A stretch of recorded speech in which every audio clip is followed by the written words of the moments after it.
realizá-las sem risco para a saúde pública, em caso de adiamento, ela deverá ser pelo prazo mínimo inevitável, prorrogação de mandatos, mesmo que por prazo exíguo, deve ser evitada até o limite, e o cancelamento das eleições municipais para fazê-las coincidir com as eleições nacionais em 2022 não é uma hipótese sequer cogitada.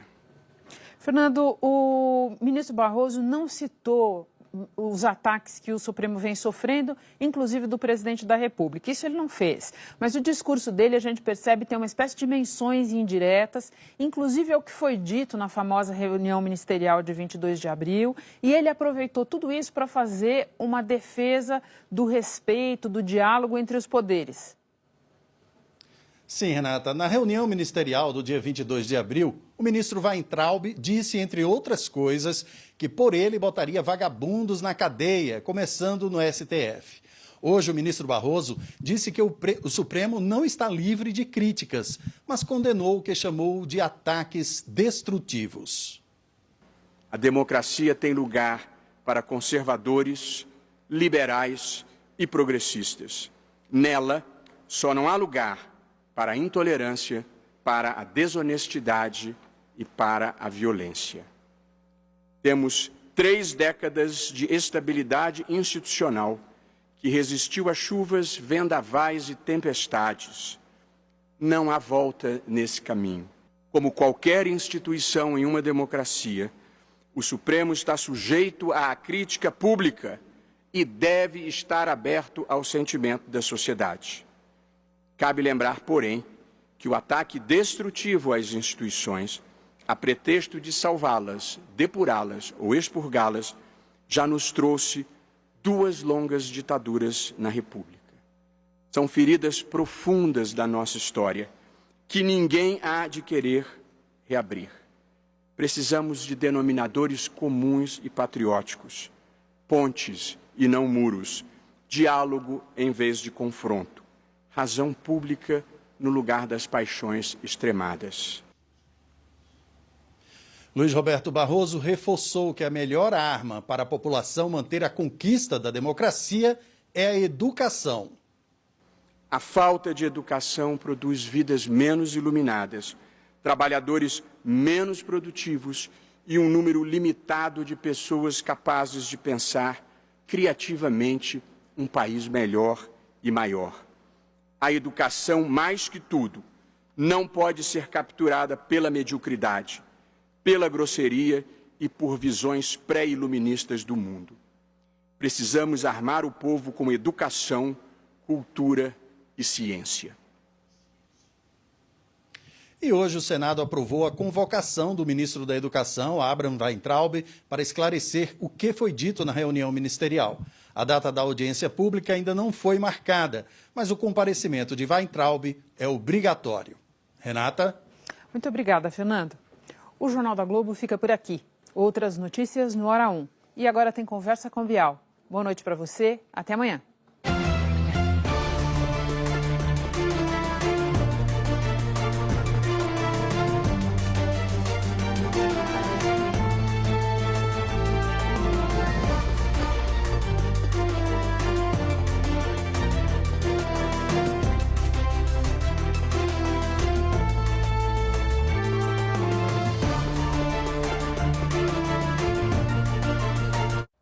Jornal da Globo. Oferecimento Crefisa.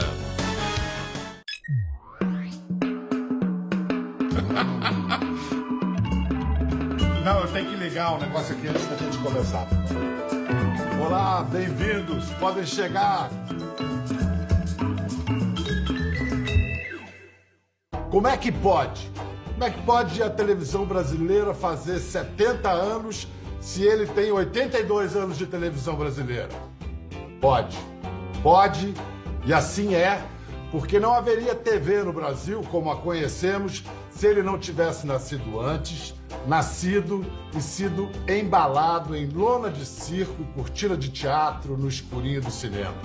Como reza o título de sua mais recente biografia, escrita por Regina Zappa, Daniel Filho tem a cena na veia. Salve, mestre Daniel. Adorei a apresentação, poxa vida. É um prazer estar falando com você, Bial, é um prazer.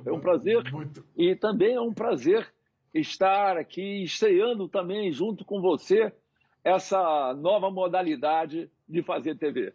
Pois é, esse negócio da internet, entrar na televisão e a televisão na internet, as linguagens e os recursos aí se misturando, já vinha vindo, mas agora ganhou uma acelerada com a pandemia. O que vai dar isso, Daniel? No que vai dar? Guardando a devida dor que está nos causando esta guerra mundial, é uma guerra mundial onde não tem inimigo atirando. É a primeira guerra mundial em que as pessoas...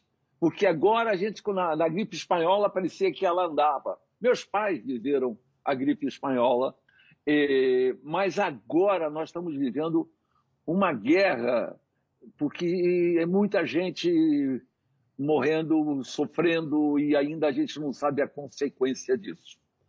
Mas, por um outro lado, nós estamos vivendo... A gente tinha... O mundo estava dividido. Estava dividido entre direita e esquerda, e parecia para nós uma coisa estranha. Todos nós estávamos conversando há um ano atrás, há 5 meses atrás, onde isso vai dar, essa divisão, essa diferença de... E acabou que é como se fosse uma eclosão.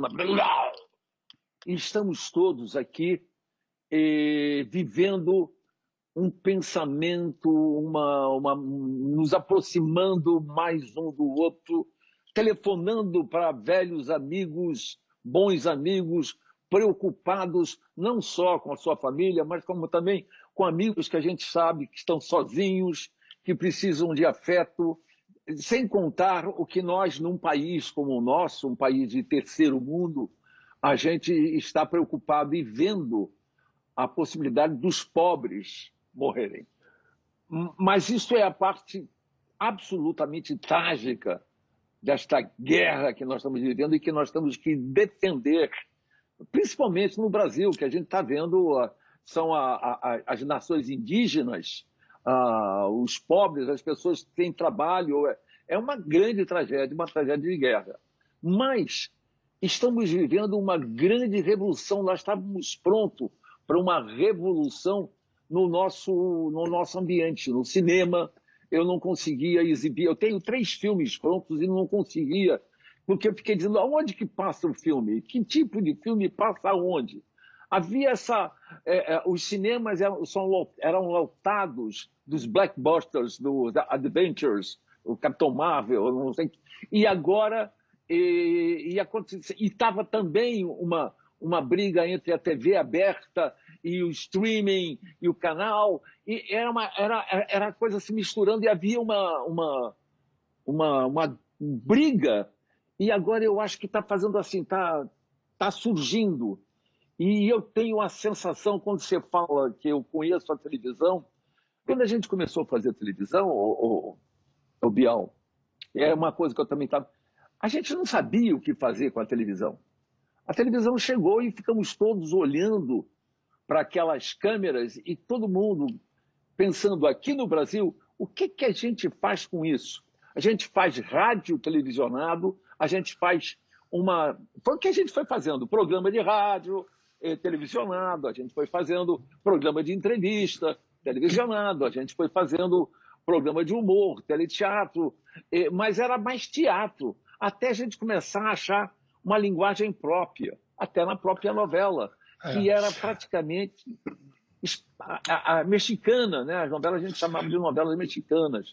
Você está dizendo isso fazendo paralelo com a internet, porque a gente não sabia o que ia ser internet? Isso.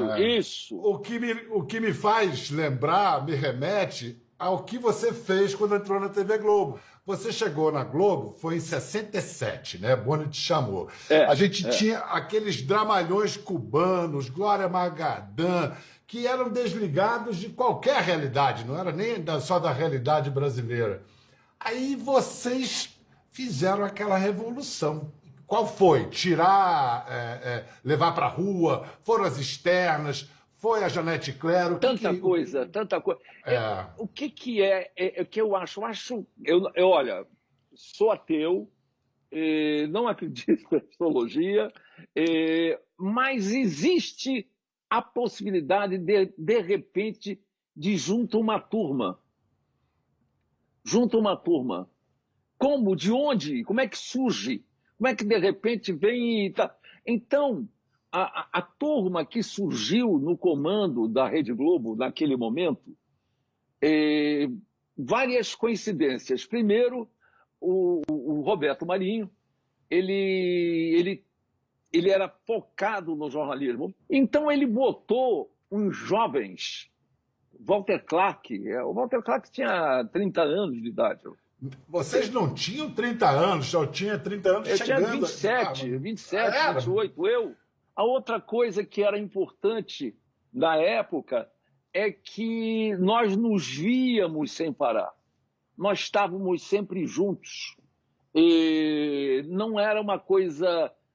Não, havia reunião, mas a reunião melhor acontecia na hora do botequim, na hora do cafezinho, na hora de comer a pizza de noite, porque aquilo a gente continuava vivendo aquilo, e aí a cabeça estava solta. O que eu e Boni bolamos de programa, os dois bêbados, logicamente, no dia seguinte a gente revia o que tinha falado, e aí dava uma acertada e diminuía um pouco o entusiasmo da noite. Deixava o álcool evaporar e ficava só o doce. E aí, olha, foi andando na praia, eu e o Boni lá na casa dele, lá de Angra, grudado um no outro, que resolvemos, e ele assim, e você faz 4 seriados para a gente estrear em abril? Lógico, só um bêbado diria, faço!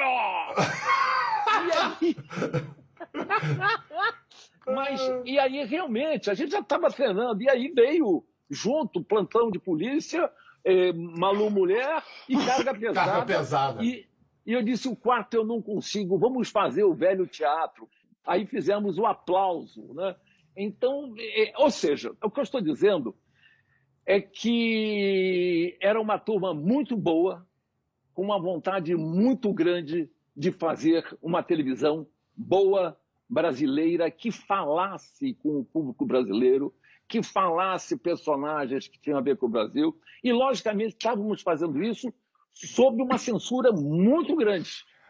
Portanto, haja metáfora. Né? Haja metáfora. A tal ponto essa censura aí, que hoje há quem aponte o apogeu desse período das novelas no Roque Santeiro. Roque Santeiro, que em sua primeira versão sequer foi ao ar, foi censurada, né? E você lembra onde é que você estava quando você recebeu a notícia da censura? Porque já tinha capítulos gravados, já estava tudo pronto para ir ao ar, né? Eu estava gravando. Estava gravando Roque Santeiro. Digo aonde. Eu estava no Estúdio A gravando o 37º capítulo do Roque Santeiro. E quando chegou a notícia, eu me lembro de ter parado de gravar. Eu digo, olha, gente, eu estou parando porque eu acho que a gente está fazendo uma coisa que não importa para ninguém. Foi o que eu senti. Quando veio a real proibição, nós ficamos lutando por isso, e o Roberto Marinho também lutou, tanto é que ele escreveu um texto que foi lido pelo Cid Moreira. Foi um momento, acredito que mais importante até que falar da proibição é falar do texto que o Roberto Marinho e o Cid Moreira leu, o texto da proibição. Era uma coisa absolutamente... Foi um choque para o Brasil. Era o Jornal Nacional dizendo que a novela não vai estrear. Reconhecendo que havia censura no Brasil a esse ponto. Voltando um pouco à sua história, a sua relação com o Boni, que você era o diretor-geral da Central Globo de Produção e o Boni era a presidência, a superintendência geral, como se queira chamar, era o chefão. A sua relação com o Boni, como é que é? Como é que era? Era mais luta livre ou frescobol? A nossa relação foi uma relação de muito afeto e de entendimento. Na verdade, nós somos muito parecidos. Mas o Boni me ensinou muito. O Boni eu vinha de circo, teatro-revista, televisão, e o Boni tem uma cabeça industrial, tem uma cabeça de empresário. E como nos parecemos, eu sou muito exigente com o trabalho, com o que eu... Quer dizer, eu fui desenvolvendo essa forma e nós tivemos que trabalhar muito pelo chamado padrão Globo de qualidade, que o Boni falava com um discurso muito bom do respeito ao telespectador. E, ao mesmo tempo, eu trabalhava na melhora do texto, porque eu achava a novela muito chata quando o Boni me convidou. A primeira novela que eu dirigi foi A Rainha Louca. A Rainha Louca era uma imperatriz. Como é que a novela chama-se Rainha Louca? Não tinha nenhuma rainha na porra da novela. E era a coitada da Natália Timber. Tinha a cena da Natália... Porque eu ia... A Glória Magadã era uma doida e eu ia junto com ela. Porque aí ela tem uma cena que ela fazendo a imperatriz, que era a rainha, ou a rainha, que já era chamada de imperatriz, tem uma cena que ela enlouquece, entra num circo e doma um leão. E você tinha que dirigir isso? O mais engraçado é uma vez que está andando numa carruagem, na Rainha Louca, tem uma carruagem que entrava, eu só li o último capítulo, a carruagem era pega pelo Cláudio Mastro, que era o Índio Robledo, e pelo Paulo Gracindo, que era o Conde Demétrios, ele hipnotizava a distância. Aí eles entram na carruagem na Cidade do México. Aí eu viro uma página e está escrito assim: flechas incendiárias atacam. Flecha incendiária onde, pô? Tá no México que tem flecha incendiária? Aí eles eram atacados por apaches. Tem uma fotografia minha aí em cima aqui tentando arranjar uma coisa meia seca para fingir que tem uns índios para... O índio Apache foi o Carlos Eduardo Dolabella, com uma peruca que tinha ficado aqui do filme do Tarzan. Do Tarzan tinha filmado aqui e foram embora e deixaram perucas, flechas. Mas você estava pronto você estava pronto para o que deve viesse. A gente estava pronto para o que deve viesse, assim. Olha, Daniel, eu adorei a biografia que a Regina Zappa fez sua. Que história, cara. A sua vida é maravilhosa. Eu queria ler, até para divulgar o livro, que eu acho que as pessoas têm que ler, vão gostar muito, um trecho da introdução que a Fernanda Montenegro escreveu para você. Eu quero dizer que essa biografia, é importante dizer que essa biografia é uma biografia autorizada, não autorizada. Eu fiz questão de não ler. Eu fiz questão de deixar ela absolutamente à vontade. E se houver erro de data, se houver erro de contagem, ela entrevistou muitas pessoas e eu contei para ela tudo o que ela me perguntou. Teve uma até que eu cheguei a dar uma mentira e no dia seguinte da entrevista digo: eu menti ontem. É mentira, eu fiz essa sacanagem assim. Sabe, eu digo assim, eu não posso deixar um livro sair, porque depois que você faz 80 anos, a tua vida está feita, as merdas que você fez, os acertos que você fez, é que vão contar a média do que você fez ao longo da vida. É maravilhoso poder virar no dia seguinte, que nem Macunaíma, né? Eu menti. Eu menti. Mas olha, a Fernanda, ela escreveu, é muito linda a introdução dela, eu vou ler um pouquinho para o público ouvir. Representar é um ato de vida ou morte, um artesanato violento. Daniel trouxe para a televisão a disciplina do teatro, do circo, que lhe deu a vivência dessa construção. Sem ele, não existiria a televisão no Brasil como ela é no campo da dramaturgia. Nessa área, foi quem trouxe o carvão do fundo da mina. Entrava no estúdio gritando: cabeças vão rolar! Era um comandante de régua nas canelas, mestre do balé. Sempre teve um lado ditatorial, verdadeiro ou simulado. Um sentido prático de observação sobre uma crise cênica. O olho bate e ele sabe como poucos ciscar direitinho onde a cena pega. Tem fome de realização, é um leão. Nossa, grandes palavras de Fernanda. Eu queria pegar só a questão do ditador. Existe maestro democrático? Ou isso é uma contradição entre termos? Não, essa é uma profissão onde você deixa todo mundo falar e realmente você é ditador. Mas você tem que deixar todo mundo dar opinião e fazer o que você acha melhor. Isso aí, se isso é uma ditadura, mas você tem que julgar dentro. Mas o importante é que todos se sintam bem fazendo. Eu queria agora te fazer a seguinte pergunta.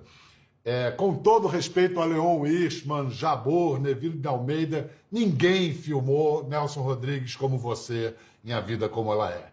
Aquilo ali, como disse o Jabor, você fez como Joseph Losey. Mas olha que o Losey ainda ia ter que comer muito feijão para entender Nelson Rodrigues e filmar como você entendeu. Pega essa deixa. O que há de Nelson Rodrigues nesse Brasil 2020, que muita gente chama de distópico? Boa pergunta. Pedro, difícil de responder, né? O que há de Nelson Rodrigues? O Nelson tem aqueles personagens. Canalha. O que há daquele contínuo que, de repente, ocupa o escritório porque o patrão não está? Sabe, o que há daquele contínuo que é pai das 7 gatinhas, onde as pessoas escrevem suas próprias filhas, e sua própria mulher escreve palavrão no banheiro com desenhos pornográficos, e ele tenta esconder disso. Ele que vende as próprias filhas. O que há atualmente de Nelson Rodrigues? Há a canalice. Eu seria obrigado a dizer violentamente, estamos vivendo, porque você não pode usar aquilo que foi usado em Nuremberg. Eu estava cumprindo ordens. Não dá, neste momento, para simplesmente cumprir ordens. Um bom comandado não cumpre ordens. Sabe, tem que dizer, está errado, não faça isso. Ou senão você está sendo um mau comandado que está fechando os olhos e dizendo a frase, deixa ele se danar. Não pode ser isso. Está errado, está errado, está errado. Sabemos que está errado. Sabemos que temos que ficar em casa. Eu estou há 2 meses dentro de casa. Eu saí só para tomar a injeção da gripe e estou dentro de casa.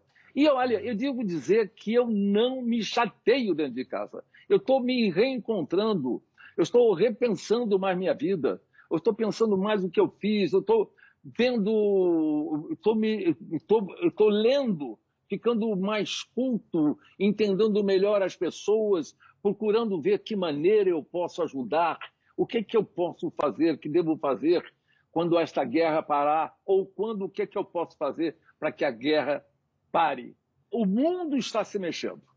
A gente tem a ilusão, quem sabe todos os governantes do mundo se auxiliam, como atualmente estão fazendo na Europa. Né? Quer dizer, um dando a mão para o outro. Mas para isso a gente tem que ter governante, né, Daniel? Tem que ter pelo menos, quer dizer, a nossa inveja dos argentinos, né? Um governante que toca um violão para dizer, fiquem em casa tocando. Quer dizer, preocupado inicialmente com a vida. O dinheiro, depois imprime, rapaz. Eu acho que dinheiro eu vou imprimir. Aí, vamos imprimir dinheiro, não vamos ficar solucionados. Não, como mantemos esse dinheiro? Olha, isso aí é uma invenção de nós. Nós, os homens, inventamos o dinheiro da troca da comida. Reinventa. O mundo está sendo reinventado agora. E não é você, um artista, que está dizendo isso, não. Economistas sérios e consequentes estão dizendo a mesma coisa. E realmente, eu estou tirando... Eu acho que tem um partido pessoal, a gente tem que pensar à frente. Eu não posso ficar pensando só no que está acontecendo, eu estou pensando à frente. E o meu à frente é que todos fiquem em casa, que todos diminuam a possibilidade de contágio, que demore 1 mês, que demore 2, que demore 3, que demore 4. Tenho trabalho, eu estava pronto para começar uma produção. Eu tenho 3 filmes prontos, inclusive um Nelson Rodrigues. Eu refilmei o Boca de Ouro. Tem até o trailer do Boca de Ouro para você ver se você quiser. Eu tenho também o Silêncio da Chuva pronto. E tem o filme do Lázaro dirigiu, que é produção minha, que é a Medida Provisória. Não parei de trabalhar, a gente tem reuniões, estamos nos preparando, vamos pensando o que vai acontecer. Tenho feito reuniões para saber o que vai acontecer com o cinema, com o teatro, com a televisão, o que a gente pode fazer, qual é o limite. E livros, e o que temos para ler, e para conversar e conhecer melhor. Isso que você está passando agora, de criar os teus filhos aí agora, bebês com 5 meses, possivelmente você não estaria fazendo. Vai ser uma nova relação pai e filha. Sem dúvida nenhuma. Não será não, Pedro? Vai ser, com certeza. Já está sendo. Eu estou muito atento a isso, porque o mundo que essa menina tem 5 meses, quer dizer, ela nasceu com esse novo mundo aí. O que vai ser esse novo mundo, qual vai ser a vida dela, eu não sei. Mas vem cá, você me deu uma boa deixa, falando em filho, em continuidade. Eu vou fazer um rápido intervalo e a gente volta já com uma surpresa carinhosa que o Renato Terra preparou para você. Em instantes a gente está de volta com o Daniel.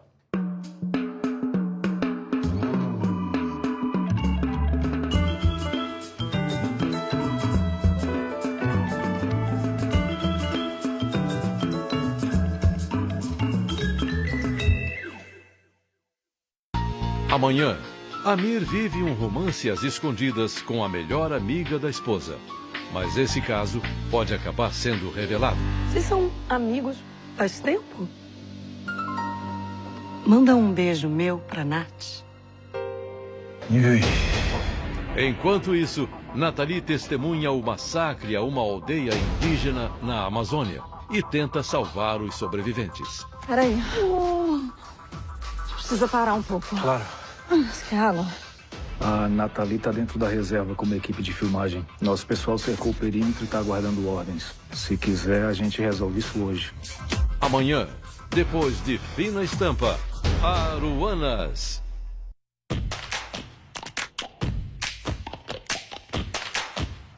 Vai, que a crise vem pra nos fortalecer. Que tudo vai passar, você vai ver. Que a criatividade vai vencer.